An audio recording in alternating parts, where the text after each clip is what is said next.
The stars shone brightly over the New Mexico desert as Daniel Wright adjusted the massive radio telescope. For 3 years, he had led NASA's Deep Space Communication Project, searching for signs of intelligent life. Tonight was like any other night. Until it wasn't. "I'm picking up something strange," said Susan Kelly, his assistant. Her fingers moved quickly across the keyboard. "It's not random noise. There's a pattern." Daniel rushed to her station. The signal pulsed in perfect mathematical sequences, prime numbers, then the value of pi, then the Fibonacci sequence. His heart raced. After all humanity's searching, the answer had finally come. "Call the director," he whispered. "We need to verify this before we tell anyone." Within 24 hours, observatories around the world confirmed the signal. Within 48, the president addressed the nation. Within a week, the aliens responded to humanity's reply and announced they would send representatives to Earth. They called themselves the Viridian Collective. The world watched in awe as the sleek silver ship descended through the clouds and landed on the prepared site near the United Nations headquarters. Global leaders gathered to welcome the visitors. Daniel stood among them, both excited and nervous. The Viridians looked almost human, except for their blue-tinted skin and large, dark eyes. They spoke perfect English through translation devices and promised friendship and knowledge. "We welcome Earth to the galactic community," said Ktor, the Viridian leader. "Your species has great potential." Captain Lisa Martins of the Earth Defense Force watched from the side, her hand never far from her weapon. Something about the aliens' perfect smiles bothered her. "They're too friendly," she told Daniel later that night. "No civilization offers technology without wanting something in return." Daniel shook his head. "Maybe advanced species move beyond selfishness. Think about what we can learn from them." The Viridians spent 3 months on Earth, sharing limited technology and medical knowledge. They spoke of a great galactic council where all intelligent species gathered to share ideas. Finally, they extended an invitation. "We would be honored if Earth would send representatives to the next council meeting," Tavor announced. "You will meet other species and begin your journey into the wider universe." The world's governments quickly selected a team of 12 humans to go, including Daniel for his scientific knowledge and Lisa for security. The Earth delegation boarded the Viridian ship with hope and excitement. As they traveled through space, Lisa noticed the aliens watching them oddly. Once, she caught 2 Viridians laughing after a human delegate asked about their propulsion system. "Something's wrong," she told Daniel one night, pulling him into an empty corridor. "I found a way into their communication system. My translator picked up some strange phrases. They keep referring to us as specimens and entertainment." Daniel didn't want to believe her, but his scientific mind couldn't ignore evidence. Together, they snuck into the ship's communication center during the sleep cycle. There, they found recordings of Viridian messages to the Galactic Council. "The humans are even more primitive than we expected," said Soar's voice. "The council members will enjoy the display. We've edited their history videos to highlight their wars and foolishness. The comparison exhibits are ready. It should provide excellent entertainment." Lisa's face hardened. "They're not bringing us as equals. We're going to be a sideshow, animals in a zoo." Before they could warn the other humans, the ship arrived at Nexus, the council planet. As they stepped onto the alien world, cameras and strange devices floated around them, recording their every reaction. Thousands of aliens from dozens of species watched from viewing platforms, pointing and making sounds that seemed like laughter. The Earth delegation was led to a large circular chamber where representatives from advanced civilizations sat in rising tiers. When Daniel tried to speak, his translation device changed his words, making him sound childish and confused. The aliens laughed openly now. On giant screens around the chamber, images of Earth's wars, pollution, and poverty played on repeat. The human delegation watched in horror as they realized the truth. They hadn't been invited as equals, but as entertainment. The galaxy wasn't welcoming humanity, it was mocking them. The laughter in the council chamber grew louder as Earth's representatives tried to speak. Each time they attempted to explain human achievements, the translation devices twisted their words into childish babble. "Enough entertainment," said the leader of the Arcturus Dominion, a tall being with crystal-like skin. "We must now decide how to classify this new species." Daniel Wright stepped forward. "We demand to be treated with respect." But what the aliens heard through their translators was, "We beg for your attention." More laughter followed. Lisa Martinez grabbed a floating camera and smashed it to the ground. The room fell silent. "The humans showed typical primitive aggression," said a member of the Meridian Syndicate, whose body seemed made of flowing liquid metal. "I propose we classify them as Level 0. Kotor, the Viridian leader, smiled. "I agree. Their planet will make an excellent tourist destination and research site." A vote was called. On the massive display screen, 100 lights turned red. Earth was officially classified as a Level 0 civilization, a protected wildlife reserve where advanced species could visit and observe the primitive humans in their natural habitat. "What does Level 0 mean?" asked Daniel, struggling to understand through the faulty translator. An alien from a smaller delegation approached them. Unlike the others, this one seemed embarrassed by what was happening. "It means quarantine," he whispered in rough English without using a translator. "No space travel, no advanced technology, just watching." Before Daniel could ask more questions, guards separated him and Lisa from the other humans. The rest of Earth's delegation was sent home to deliver the news, but Daniel and Lisa were taken to a different building. "Specimen containment," said the guard, pushing them into a white room. "The Science Council wants to study you further." Through the window, they could see other rooms with beings from different species. Each looked sad and defeated. "They did this to us too," said a voice. A reptile-like creature in the next room spoke through the air vent. "My people were judged Level 0 50 years ago. We're still not allowed to develop space technology." In the following days, Daniel and Lisa learned they were not the first victims of the galaxy's cruel hierarchy. Dozens of emerging species had been categorized as primitive and stopped from advancing. Meanwhile, the dominant powers, the Arcturus Dominion, the Meridian Syndicate, and the Viridian Collective, kept all the best technology for themselves. Back on Earth, the return delegation delivered the crushing news. Humanity had been deemed unworthy of joining the galactic community as equals. Instead, alien observation posts appeared in orbit around the planet. Strange ships began landing in major cities, filled with tourists who took pictures of humans going about their daily lives. When the president ordered military action against the alien posts, the response was swift. Energy shields appeared around the alien structures, easily deflecting missiles. Earth's most advanced fighter jets were disabled mid-flight by invisible beams. The pilots survived but were returned to Earth in floating bubbles, delivered like packages to the White House lawn. News channels showed aliens walking through cities, pointing at skyscrapers as if they were quaint villages. Some gave treats to children like people feeding ducks at a park.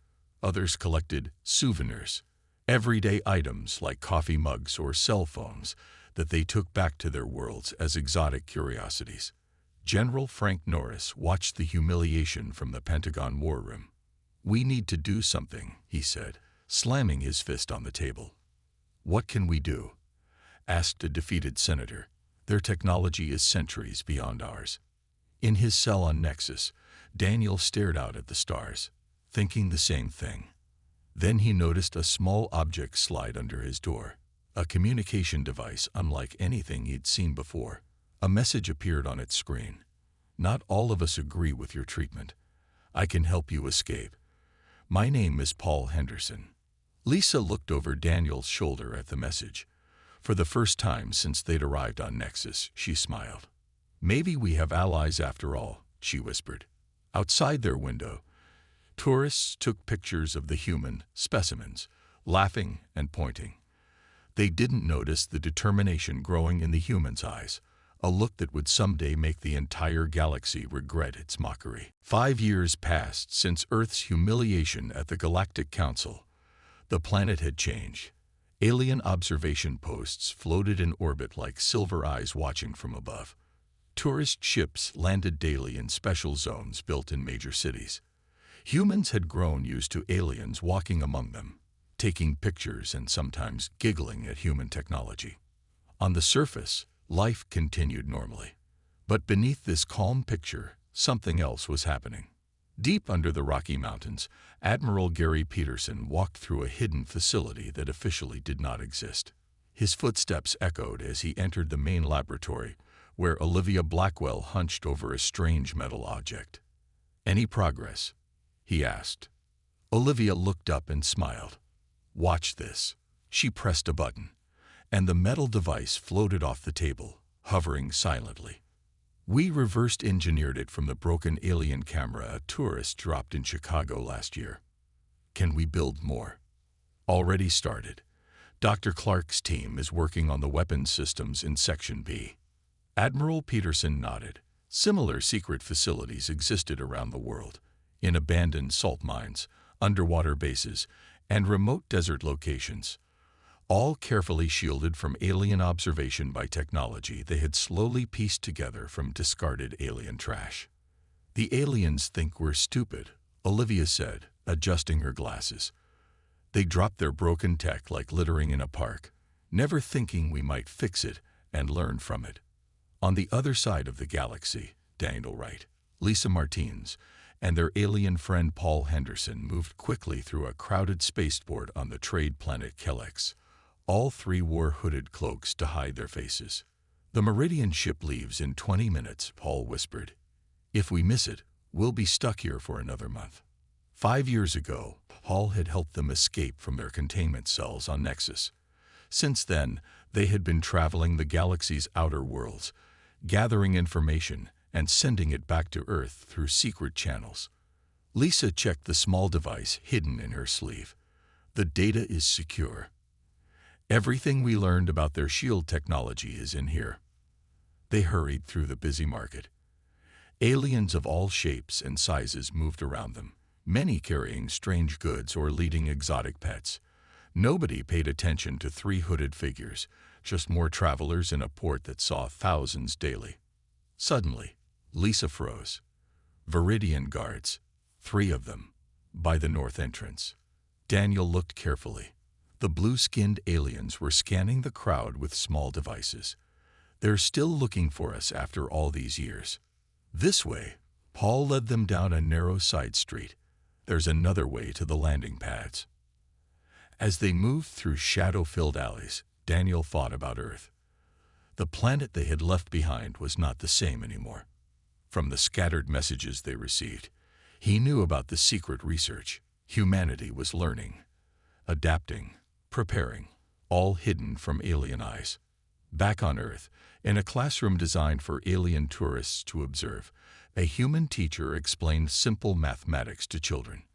The aliens watched from behind glass, sometimes taking notes about primitive human education methods. What the aliens didn't see was what happened after they left. The teacher pressed a hidden button, and the classroom's back wall slid open, revealing an advanced learning center with holographic displays and technology that would surprise even the galactic powers. "Remember," the teacher told the children, "what we show them and what we know are 2 different things." The children nodded seriously. Even the youngest humans now understood the game they were playing with their unwanted galactic observers. In orbit around Jupiter, hidden behind irradiation fields that confused alien sensors, the first human spaceship built with reversed engineered technology made its test flight. The ship, much smaller than alien vessels, but fast and nimble, easily dodged between Jupiter's moons. Engine performance at 94% efficiency, reported the pilot to Admiral Peterson over a secure channel. "The stealth systems are working perfectly. Their observation satellites didn't even blink as we passed Mars." Admiral Peterson smiled. "How long until we can build more?" "The factories on Triton will be operational next month. By this time next year, we'll have at least 5 ships ready. On the distant world of Chorus Prime, Daniel, Lisa, and Paul finally reached the Meridian transport ship. As they settled into their small cabin, Paul showed them a stolen datapad. "The annual review of Earth's status is scheduled for next year," he said quietly. "The Council will vote again on whether to maintain Earth's Level 0 classification." Lisa's eyes flashed with anger. "They'll keep us locked in our cage." Daniel's face showed a different emotion. Determination. "For now," he said, "but not forever. Earth is changing in ways they can't imagine." As their ship lifted off, heading toward the galactic fringe, where another piece of advanced technology waited to be smuggled back to Earth, none of them noticed the small camera drone that recorded their departure. Somewhere in the galaxy, someone was becoming suspicious of 3 travelers who moved too carefully and knew too much. 10 years had passed since the aliens first came to Earth. On the surface, life seemed to have settled into a new normal. Aliens walked freely among humans, taking pictures and collecting souvenirs. Observation posts monitored all major cities. Tourist guides explained human behavior to visiting aliens who clicked and whistled in amusement. "Over here we have humans enjoying their primitive entertainment," said a Viridian tour guide, pointing to a group of people watching a baseball game. "Notice how they cheer when the small white object is hit with the wooden stick. Fascinating primitive behavior." The aliens laughed and took pictures. None of them noticed that 2 of the baseball fans were actually Dr. Richard Clark and Lieutenant Amy Scott from Earth's secret defense program. "The new communication system works perfectly," Amy whispered, appearing to be talking about the game. "They can't detect our signals anymore." Richard nodded slightly. "Admiral Peterson wants the final report by tomorrow. Operation Looking Glass enters its final phase next week." Across the solar system, humanity's true progress remained hidden from alien eyes. The deception was carefully planned and perfectly executed. Admiral Peterson had named it Operation Looking Glass because it showed the aliens exactly what they expected to see: a primitive species slowly recovering from the shock of discovering they were at the bottom of the galactic hierarchy. In reality, the underground network of research facilities had grown into a full industrial complex. Abandoned mines now housed factories building advanced technology. The dark side of the moon, always facing away from Earth and from most alien observation posts, contained a small but growing human settlement where engineers tested new inventions in the vacuum of space. Far out in the solar system, Neptune's moon Triton had become humanity's most important secret base. Deep beneath its frozen surface, engineers worked day and night building something no alien would expect: a fleet of warships with technology that matched or exceeded that of the galactic powers. In his office inside the Triton base, Admiral Peterson met with his top officers. "The time has come for the final step of our plan," he said, bringing up a holographic display of Earth. "Next month, we will reveal our first faster-than-light prototype ship to the galaxy. And it will fail spectacularly," added Captain Matthew Douglas with a smile. The plan was simple but brilliant. For years, humans had presented a carefully crafted image to their alien observers, a species slowly making progress but still far behind galactic standards. Now they would reveal a ship that seemed advanced by human standards, but laughably primitive to alien eyes. "The ship will break apart during its test flight," Peterson continued. "The aliens will laugh at our failure, as they always do. Their sensors will detect the explosion and confirm our incompetence. Meanwhile," said Matthew, "the real fleet will remain hidden here on Triton, ready for deployment when the time comes." On Earth, the public announcement of the prototype ship made global headlines. News reporters covered the story with excitement. Alien tourists gathered to watch the humans celebrate what they thought was a great achievement.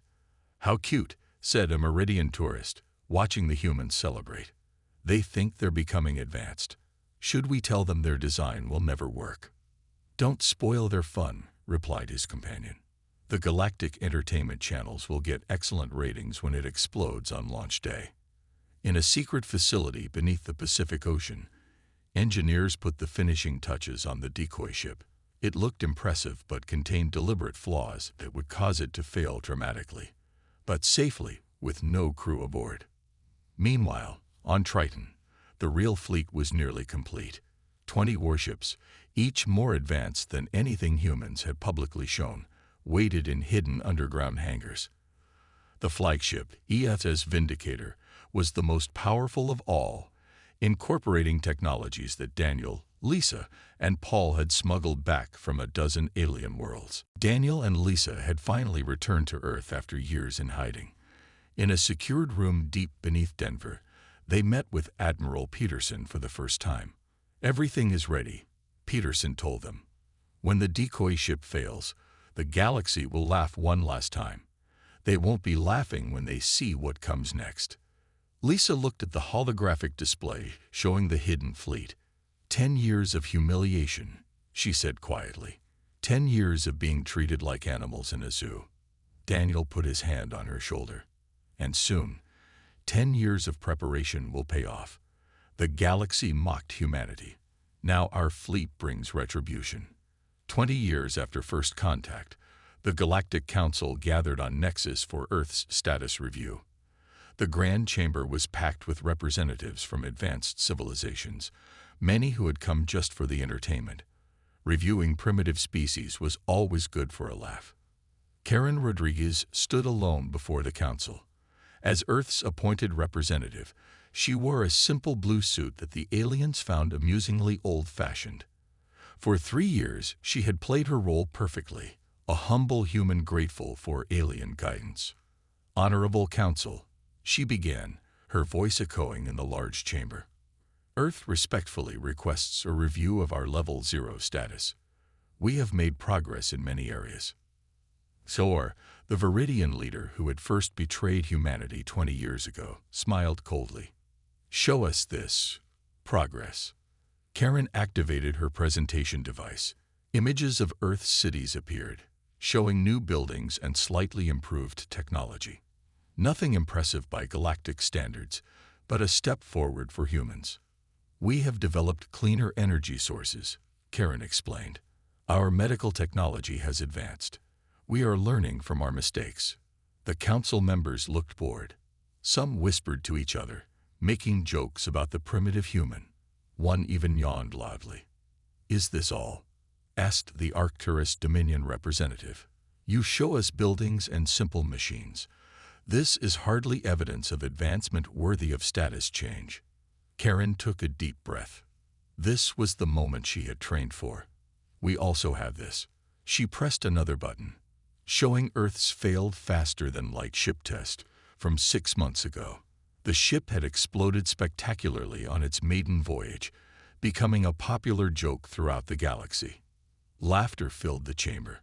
Some aliens actually fell from their seats, overcome with amusement at human failure. "You show us your greatest embarrassment," Thor asked between laughs. "This only proves humans remain primitive." The Meridian Syndicate representative stood up. "I move that Earth remain at Level 0 status for another century. They clearly need more time to develop basic competence." "I second the motion," said another council member, still chuckling. The council leader nodded. "We shall vote on extending Earth's Level 0 status for 100 standard years." As voting began, Karen touched her earpiece. "They're voting now," she whispered. "Everyone is present." On Triton, Admiral Peterson received her message. He stood in the command center surrounded by officers. "It's time," he said simply. "Launch the fleet." Deep beneath Triton's frozen surface, massive doors slid open. 20 sleek warships rose silently from their hiding places. Unlike the bulky, obvious vessels of most galactic powers, Earth's ships were elegant and streamlined. Their dark hulls absorbed light rather than reflecting it. Captain Matthew Douglas sat in the command chair of the flagship HFY Vindicator. "All ships report ready," said his first officer. "Activate cloaking systems," Matthew ordered. "Set course for Nexus." The fleet vanished from normal sight, using technology the galactic powers thought impossible for humans to develop. They accelerated to speeds that would have shocked any alien observer, had there been any who could see them. Back on Nexus, the voting was nearly complete. The display showed all votes in favor of keeping Earth at level 0. "Any final words before we confirm your status, human?" asked the council leader with a smirk. Karen looked at her watch. "Just one thing. You might want to look outside." Confused murmurs spread through the chamber. Then an aide rushed in, whispering urgently to the council leader. His smug expression changed to shock. "Impossible," he whispered. The massive view screen switched to show the space above Nexus. There, in perfect formation, hovered 20 human warships. They had appeared from nowhere, bypassing all of Nexus's advanced detection systems. The ships formed a precise circle, with the Vindicator at the center. The council chamber fell silent.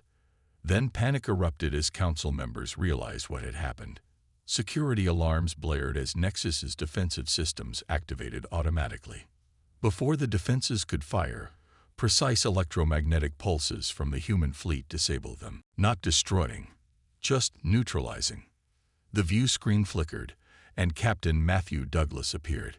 His uniform was crisp and professional, nothing like the primitive clothing the aliens expected from humans. "This is Captain Matthew Douglas of the Earth Fleet ship Vindicator," he said calmly. "For 20 years, you chose to mock us rather than mentor us. You underestimated human ingenuity and resilience. The galaxy's judgment of humanity ends today." In the council chamber, the main doors opened. Daniel Wright and Lisa Martinez walked in, accompanied by their alien ally Paul Henderson. No longer fugitives hiding in the shadows, they walked proudly to the central platform. The galaxy had laughed at humanity for the last time. Silence filled the council chamber as Daniel, Lisa, and Paul stood before the shocked alien representatives. The massive view screen showed the human fleet hovering above Nexus, their sleek ships unlike anything the galactic powers had expected from primitive humans. "This meeting will now reconvene," Daniel said calmly, taking control as if he belonged there.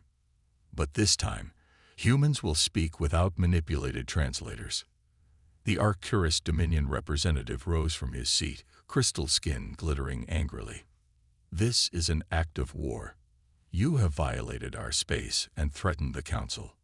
"Have we fired a single weapon?" Lisa asked. "Have we harmed anyone? Our ships disabled your defenses without causing any damage or casualties.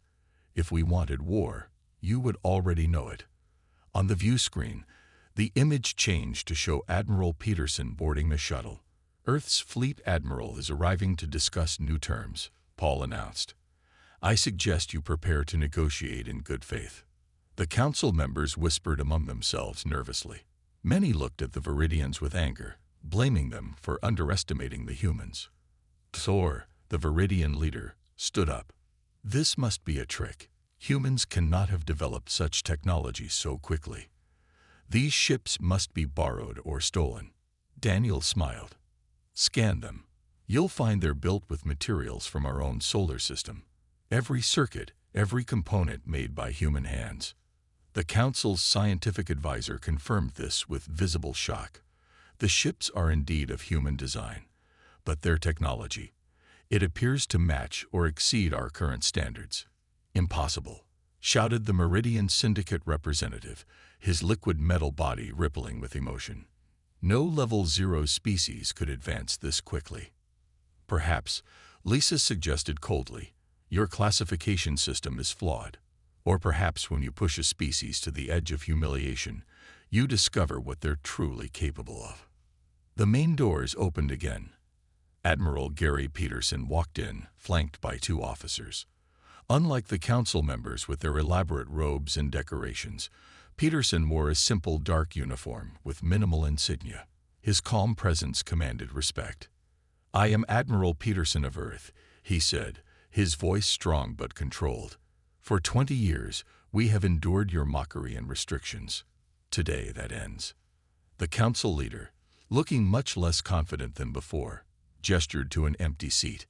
"We invite Earth to join these discussions. Not as a level 0 species," Peterson clarified, We will negotiate as equals or not at all." After a hurried discussion, the council agreed. Peterson took his seat at the main table, a place never before offered to a human. "Let me be clear," Peterson began. "Earth has no interest in revenge or domination. We want only what you should have offered from the beginning: respect and fair treatment." He activated a holographic display showing a document titled The Earth Doctrine. "This is our proposal for a new framework for integrating emerging species into the galactic community, not through humiliation and restrictions, but through mentorship and support." As Peterson explained the details, some council members looked thoughtful. Others seemed angry or afraid. The galactic order they had maintained for centuries was being challenged.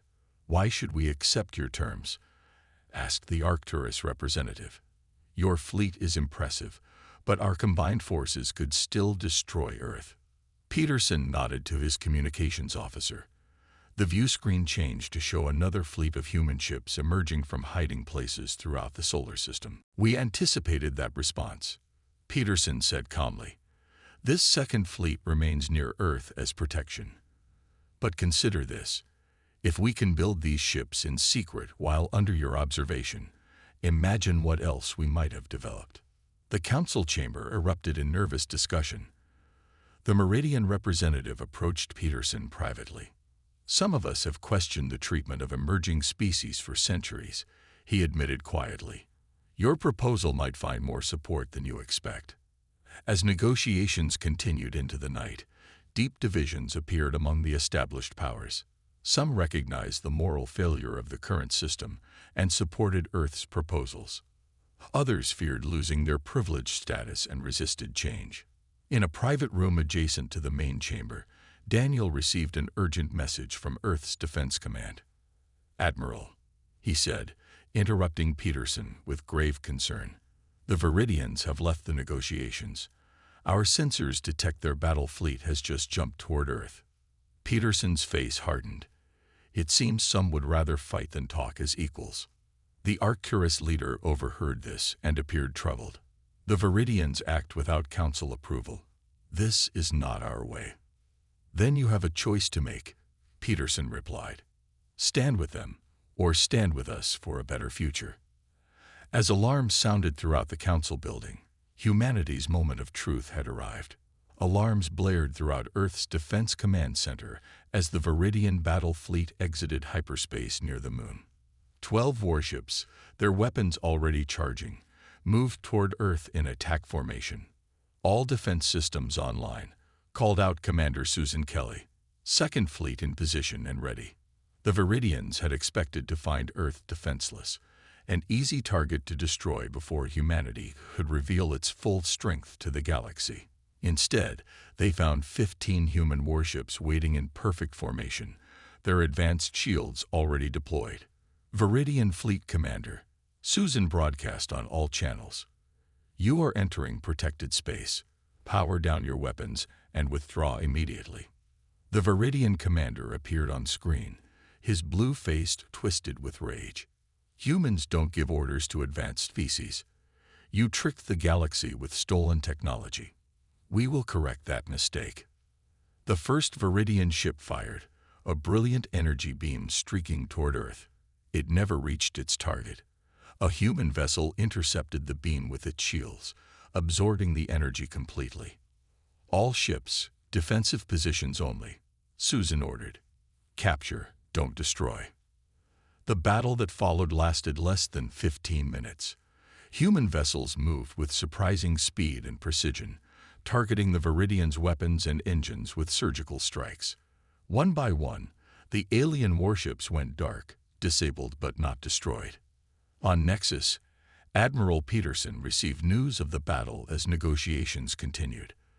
The view screen showed the Viridian fleet's swift defeat. Council members watched in stunned silence. "Your people showed restraint," the Arcturus leader noted with surprise. "No Viridian ships were destroyed." "We didn't want revenge," Peterson replied. "We wanted respect." The Meridian representative stood. "The Viridians acted without council approval. Their actions do not represent our collective will. More council members voiced agreement.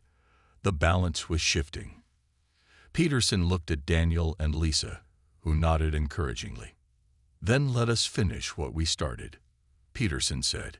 "A new galactic charter based on the Earth Doctrine." For 3 days, representatives worked on the new charter. Humanity's proposal became the foundation. Emerging species would be mentored, not mocked. Helped, not humiliated. Advanced civilizations would share basic technology rather than hoard it. A new council would include representatives from all classification levels. When the final document was ready, even the most reluctant powers signed. A new era had begun.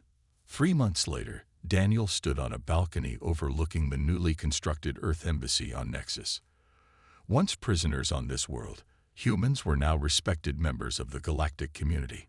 "Hard to believe how much has changed," Lisa said, joining him at the railing. Below them, representatives from 12 formerly classified primitive species gathered for the first meeting of the Galactic Advancement Initiative. Paul Henderson moved among them, introducing species that had never been allowed to meet before. "From specimens to leaders in less than a year," Daniel remarked with a smile. On Earth, alien tourism continued, but differently now. Visitors came with respect, learning about human culture rather than mocking it. The observation posts remained, repurposed as cultural exchange centers, where humans taught aliens about art, music, and literature while learning about the galaxy in return. Admiral Peterson watched from his office as the ESS Vindicator prepared for its new mission. Once the flagship of a battle fleet, it had been converted into an exploration vessel. "All systems ready," Admiral, reported Captain Matthew Douglas from the bridge. "The cadets are aboard and eager to begin training." On the main deck, young officers from 7 different species, including humans, listened attentively as their instructors explained the ship's systems. The first class of the new Galactic Academy, they would explore together rather than mock each other. "Remember," Matthew told them, "the greatest strength of any civilization isn't its technology or military might. It's the wisdom to know when to fight and when to forgive. The galaxy once mocked humanity. Now we will teach it a better way forward." As the Vindicator departed Nexus, workers in the council chambers unveiled a new monument, a simple Earth globe with an inscription reading, "Never judge an emerging species by its first steps among the stars." Watching the ship disappear into the distance, Daniel thought about the long journey from humiliation to leadership. "They thought our weakness was being human," he said quietly. "They never understood that was always our greatest strength." The galaxy had mocked humanity. Humanity had brought retribution, but not through destruction, through transformation. And in doing so, they had changed not just their own future, but the future of every species yet to reach for the stars.